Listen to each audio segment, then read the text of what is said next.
Do you still remember those yellow school buses? The ones that took us to school every morning in the gentle chill of early fog?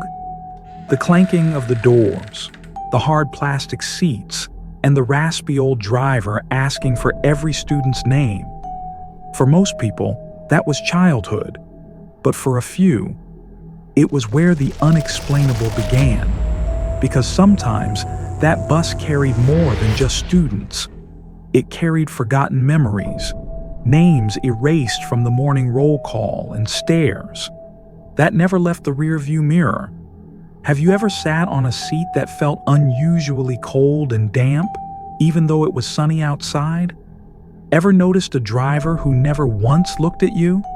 Or wondered why some classmates suddenly stopped coming to school, and no one even remembered they ever existed? If you enjoy strange, eerie stories that truly make you reconsider the noises you once heard in the night, make sure to subscribe to the channel and join us in uncovering the things no one has ever been able to explain. We genuinely appreciate every single subscriber because you are the reason these stories continue to be told. In today's video, you'll hear 3 true stories, 3 seemingly ordinary bus rides that never ended the way they should have. A boy realizes that the last seat is never empty, and those who sit there never come back. A girl is warned not to sit in seat number 7, but the more she avoids it, the more it pulls her in. And a driver with no reflection in the mirror, taking students on a journey from which no one ever returns to tell the tale. If you think a school bus is just a means of transportation, watch this video to the end, because sometimes going to school is the last thing you'll remember.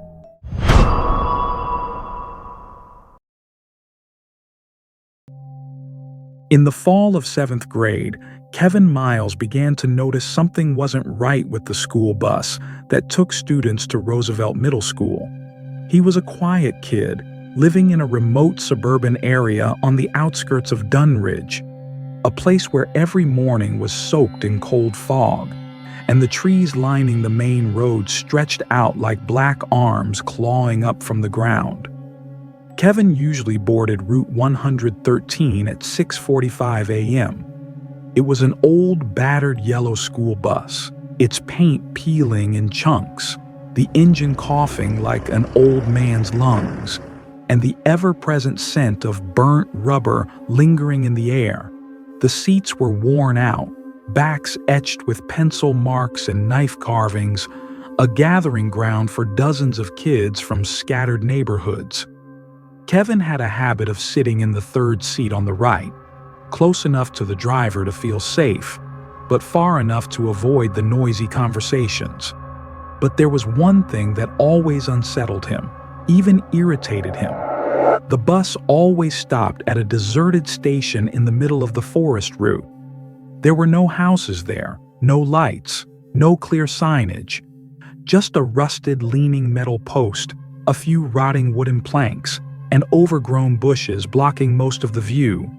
Rain or shine, the bus would always stop there for exactly 10 seconds. No one ever got on. No one ever got off. The door would open, revealing a misty gray-white void, then close again without a word. Once, Kevin asked Mr. Carl, the elderly driver with sunken eyes and perpetually trembling hands, about it. "It's just the route," he replied, his voice dry. "Some stops.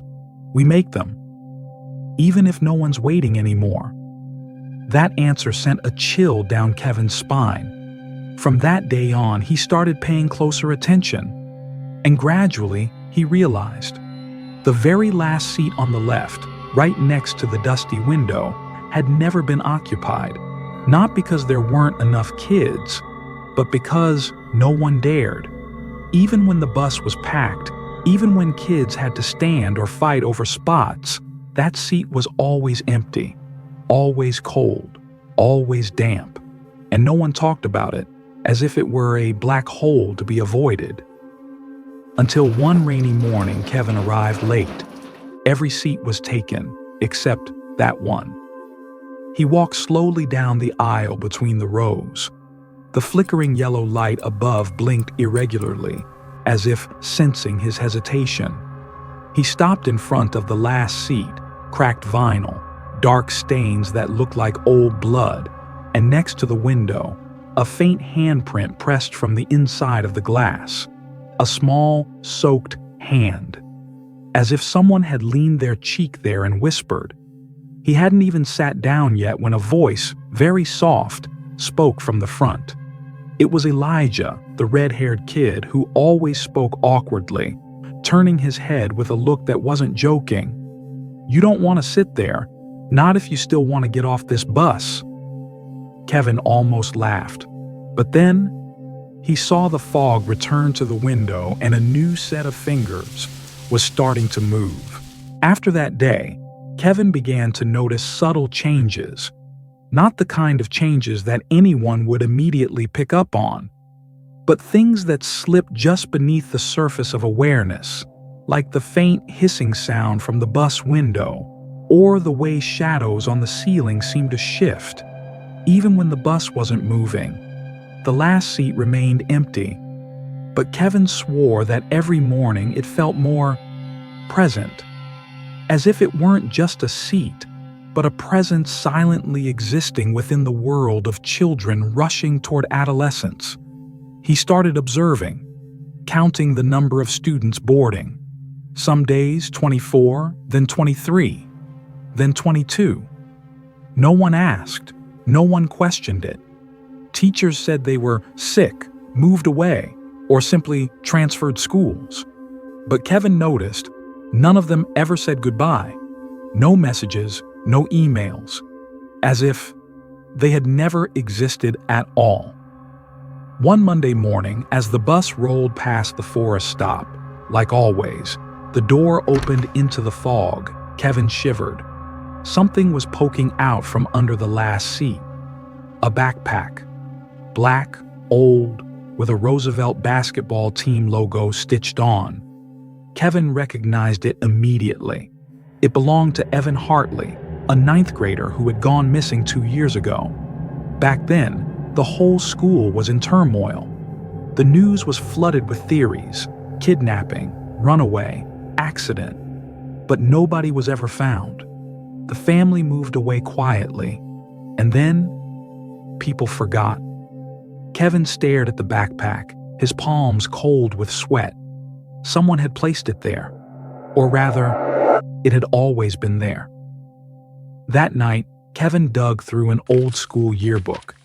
In the list of students from the year Evan went missing, there was no Evan, no picture, no record, as if Evan had never existed.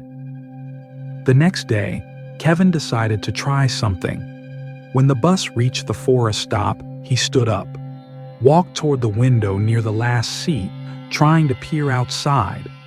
At that moment, the early morning light pierced through the branches like slashes, and among the ash-gray leaves was a figure, a teenager wearing a Roosevelt school uniform, standing motionless, not stepping forward, not saying a word. Kevin's eyes met his for a brief instant. That face. It was Evan, but he hadn't aged. Still the 15-year-old boy from back then. Kevin whipped around to look at Mr. Carl. The driver sat still, eyes forward, hands gripping the steering wheel. His lips moved slightly, not speaking, but repeating something unconsciously. The door closed, and when Kevin turned back again, the figure was gone. That Friday, the sky was so overcast it seemed the sun had forgotten how to shine. Kevin woke up earlier than usual, his heart weighed down by the unnamed presence of Evan. He didn't tell anyone, not because he feared being called crazy, but because deep down, he knew. No one remembered Evan anymore, and that was the scariest part. He boarded the bus at 6:44, 1 minute early, yet still the last one on. The back seat, as if destined, was the only one left empty. No one said a word. No one smiled. The entire bus was silent, save for the hum of the engine and the whistle of wind slipping through the cracks. Kevin walked slowly, like entering the mouth of an ancient creature long forgotten by time. He set down his backpack and sat in the ice-cold seat. Immediately, the atmosphere changed. No more noise, no more light through the windows. He turned his head and noticed, next to him, right at the edge of the seat, there was a faint indentation, as if someone were sitting there, but visible to no eyes. He tried to stay calm and placed his hand against the window. Cold, bitterly cold, as if the outside no longer belonged to the world he knew. The bus kept moving, but, strangely, no one got off at the usual stops. When they reached Roosevelt School, the doors didn't open. No signal bell. No reaction from anyone. Mr. Carl sat motionless, hands clenched on the steering wheel, eyes staring into nothingness. Kevin jumped up. "We're here." No one answered. Each student sat like a wax figure, eyes open but lifeless, staring straight ahead. He walked up to the driver and shook him. But Mr. Carl's hand was as cold as metal, and his lips moved, whispering only two words: "No, more."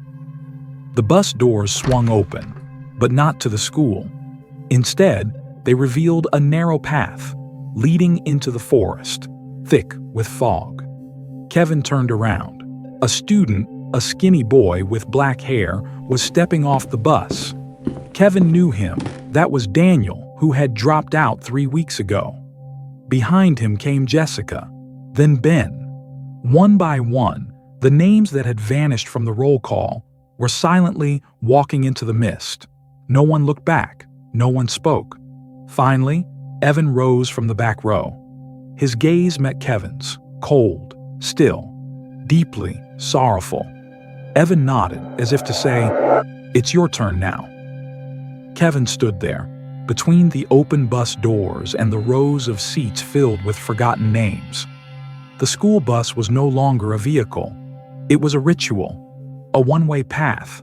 3 days later, bus route 113 stopped coming to pick up students in the Dunridge suburbs. People said the bus broke down. Others claimed the driver had suddenly quit. But no one remembered Mr. Carl's name.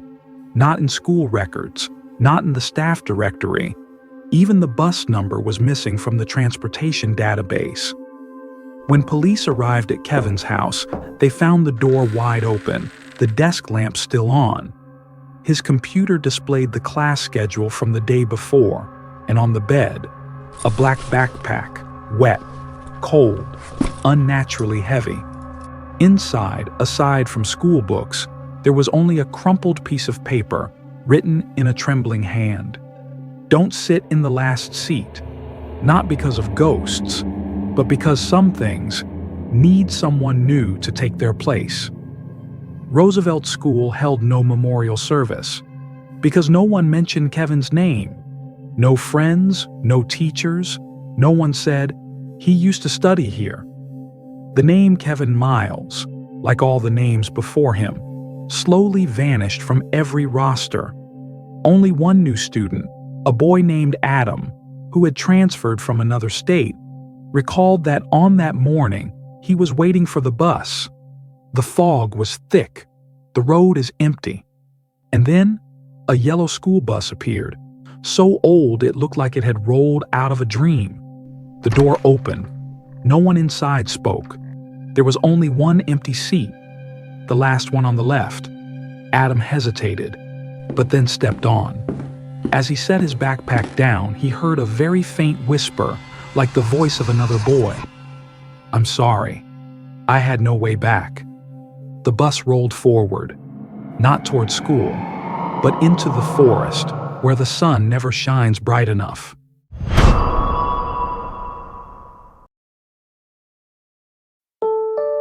Asheville High School was nestled among golden brown fields and a thick, fog-laden forest to the north, where every sound echoed as if it were being watched. Every morning, Students from surrounding neighborhoods were picked up by old yellow school buses, their engines wheezing like the breath of someone who never slept peacefully. Julia Morgan, 14, had just moved from the city. She was smart, observant, and noticed the things others ignored.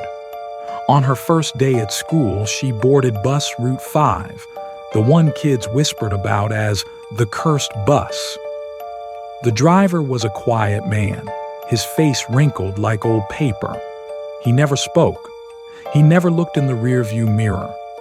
As Julia stepped onto the bus, she noticed there was only one seat left, seat number 7, on the left side, right in the middle of the bus. It didn't look unusual, but it was damp, very damp.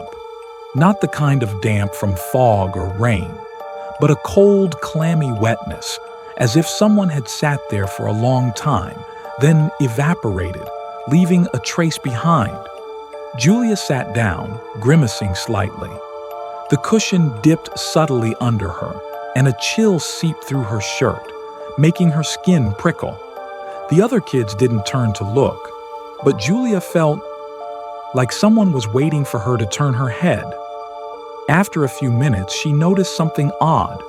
The small curtain by seat number 7's window had a clean diagonal slit, as if someone had jabbed a pen through it, to look out, or to look in.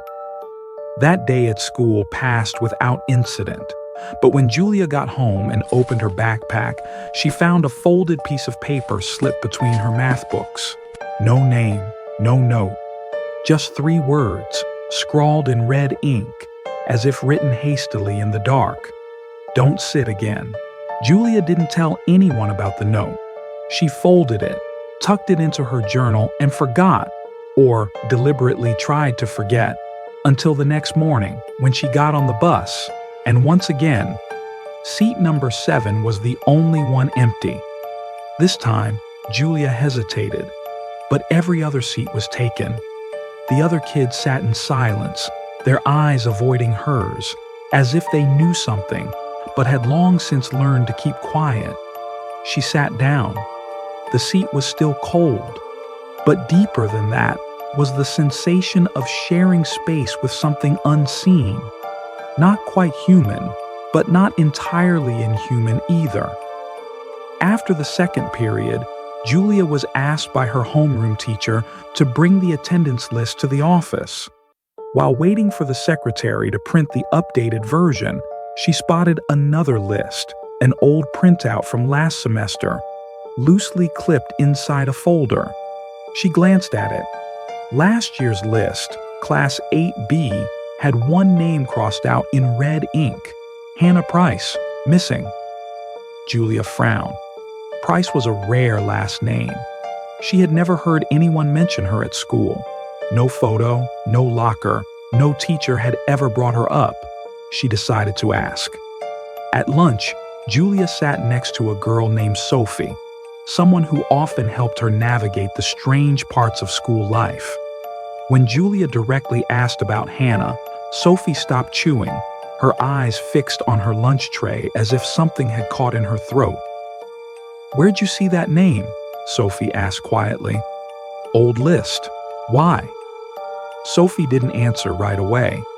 Then, after a pause that felt as long as the ticking hand of a clock in a silent room, she said, "Hannah used to ride Route 5. She sat in seat number 7. And? No one knows. One day she just didn't come to class, didn't go home. Her parents called the police. But then, the case was dropped because there was no evidence she ever went to this school." Julia's throat tightened. They erased everything. Her records, her yearbook photo. Even in the grade book, her name disappeared.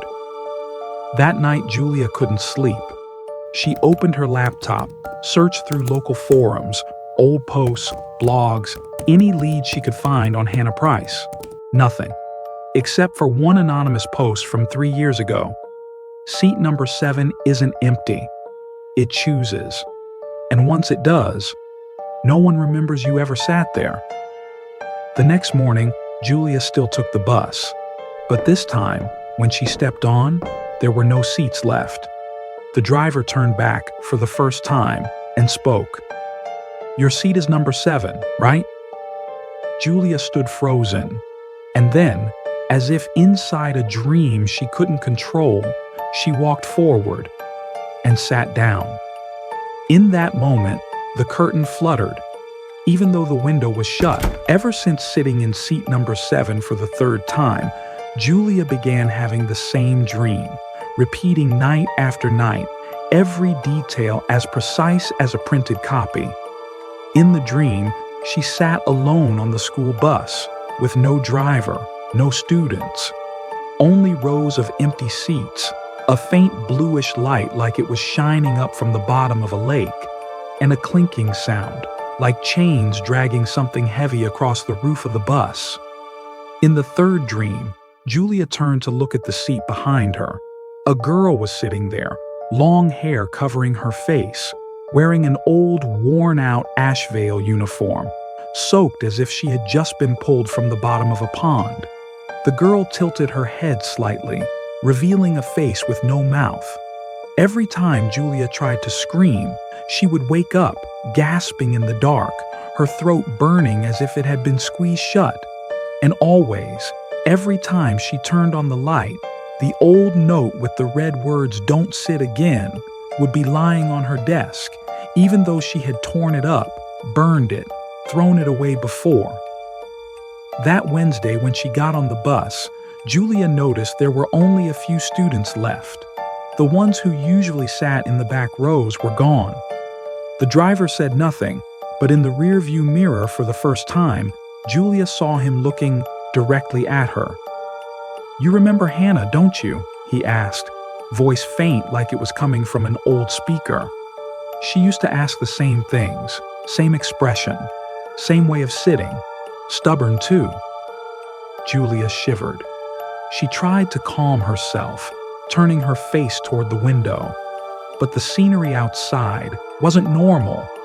No more familiar rows of old houses or the uneven asphalt road.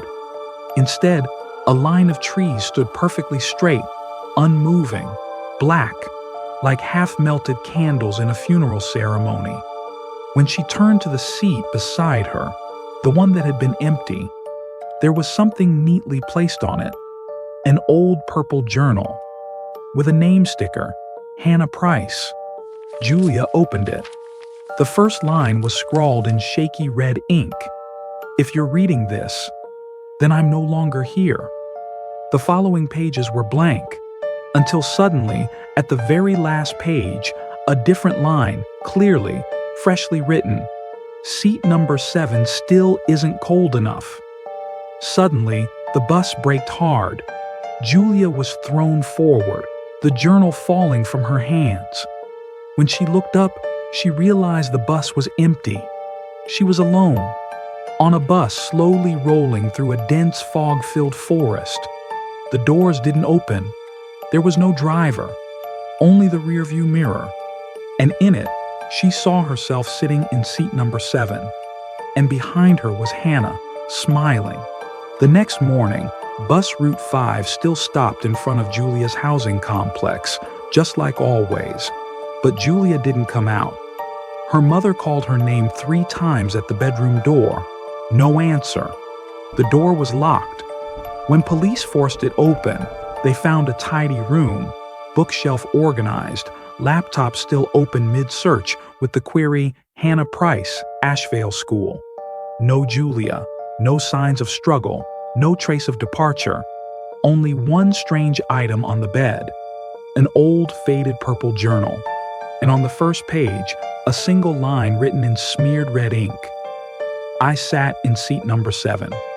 Now I understand." No one at school mentioned Julia. No one seemed to realize she had ever studied there.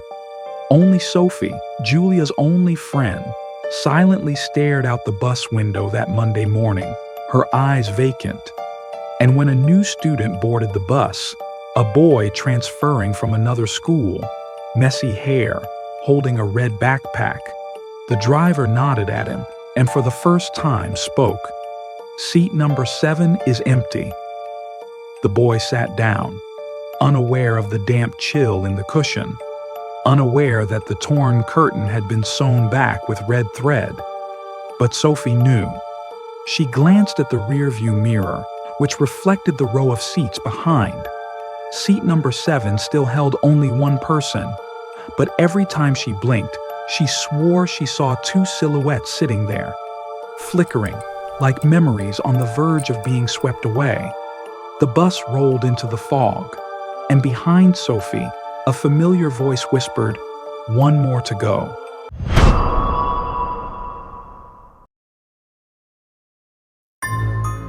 The first to notice that the school bus's rearview mirror didn't reflect the driver's face was a boy named Benny.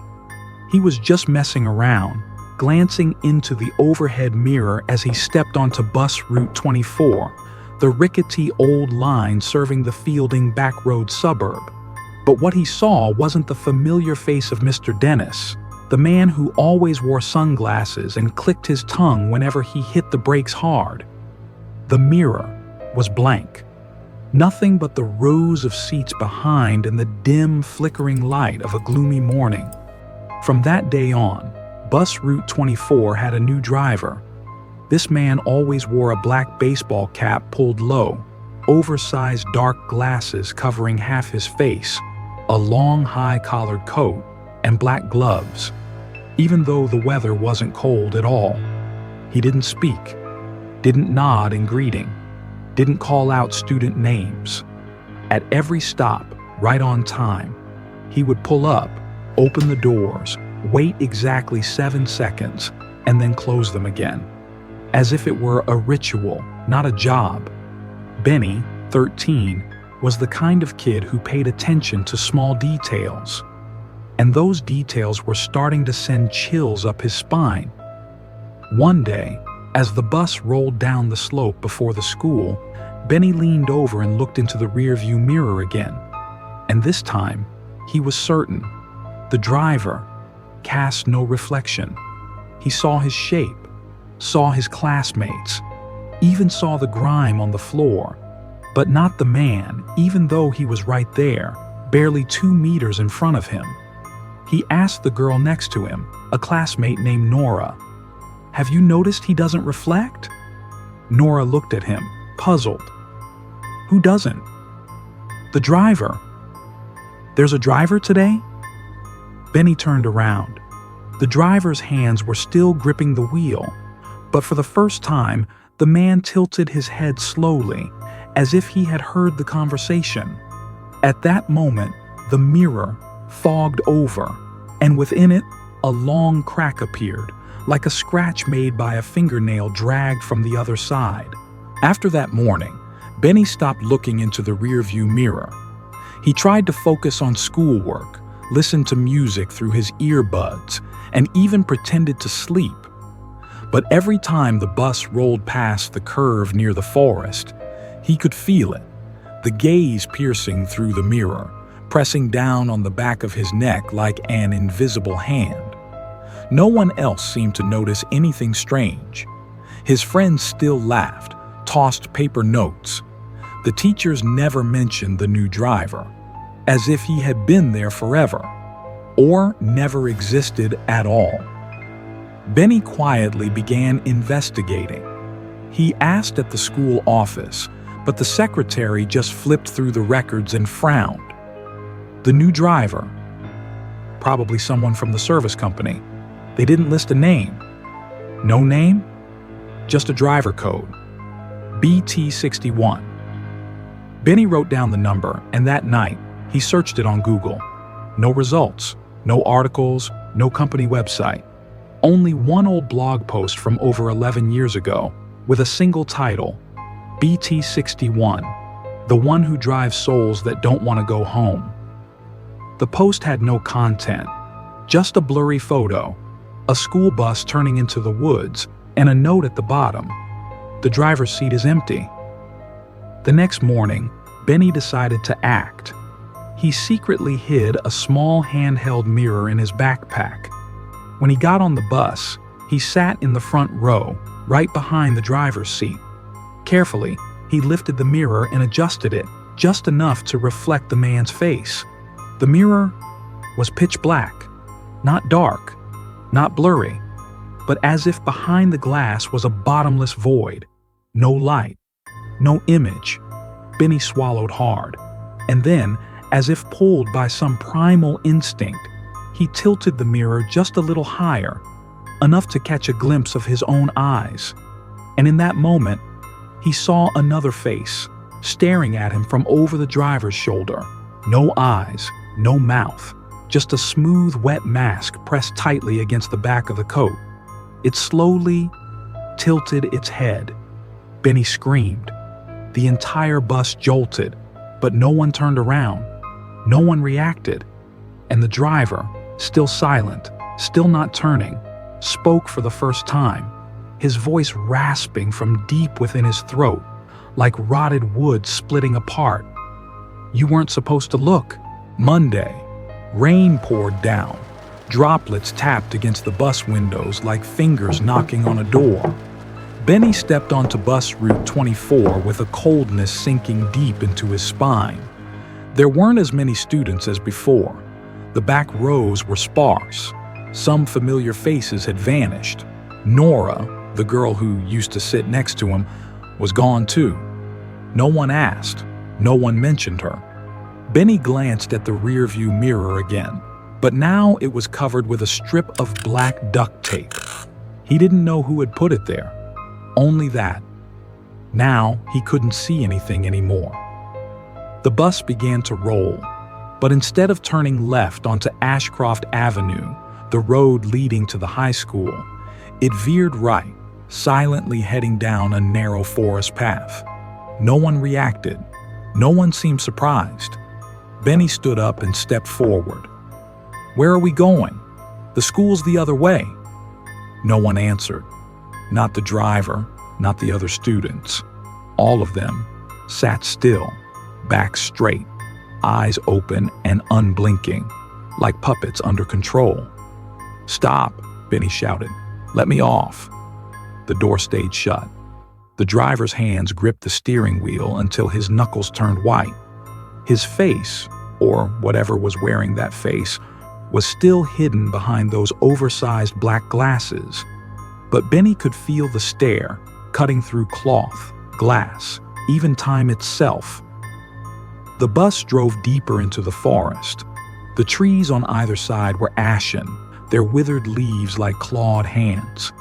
The sky above faded, then went completely dark. No phone signal, no GPS, only the grinding engine, and a whispering sound from the back.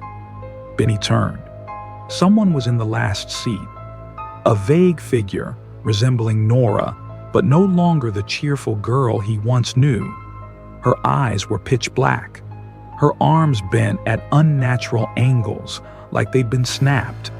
She whispered incessantly, incoherent words tumbling over each other in chaos. Suddenly, the bus stopped. Benny was thrown forward. The doors swung open. In front of him was a clearing veiled in thick fog, where figures stood frozen like statues. Benny stepped back, but the driver's gloved hand reached out, resting on his shoulder. "This is your stop." His voice was no longer just raspy, but many voices at once, like a dozen souls speaking through a single corpse. "Get off, Benny. They're waiting for you." The next morning, bus route 24 didn't arrive at its usual stop. Parents called the school, but received a brief response. "That student is not on the enrollment list." When asked about Benny Carter, a student from Class 8A, the secretary merely shrugged. "We have no one by that name." No one remembered. No classmates. No teachers. In the system, Benny had never existed. At the edge of town, a maintenance worker found the old bus 24 sitting at the far end of the parking lot, covered in dust, the engine cold and dead. The inside was empty, except for one thing. An old rear-view mirror, detached, was lying face up on the driver's seat.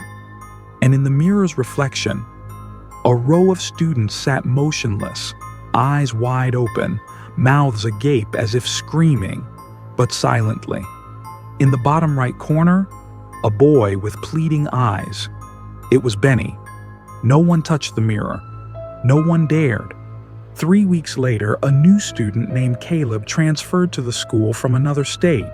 He was thin, quiet, and preferred to sit by the window. When shown the bus route, the assistant pointed to the lot behind the school and said, "You'll be taking Route 24. They just brought it back into service." The next morning, Caleb stepped onto the faded yellow bus. The driver wore a black baseball cap, dark glasses, and full gloves like it were the middle of winter. No one greeted him. No one turned around. Caleb sat in the third row. The rearview mirror overhead glinted in the early sunlight. And in the mirror, Benny was still sitting there. Behind him, the very last seat remained empty. Just one spot. Just one more. 3 buses. 3 vanished lives. And 3 secrets never recorded in any file. We've just traveled together through stories that might sound like typical schoolyard rumors, yet carry the traces of something deeper, darker, and far more terrifying. You might be thinking, it's just a story, but take a moment to think back to the bus you once rode. Remember that damp, cold seat you always avoided, or the driver who never greeted you, never made eye contact. If you ever felt a chill run down your spine, maybe you too once sat in the wrong seat. Don't forget to hit like if you enjoyed that eerie feeling. Subscribe to the channel so you don't miss the next ride, where we'll dig even deeper into stories not everyone lived long enough to tell. And leave a comment. If you had to board one of those 3 buses, which one would you choose? I'll read them all.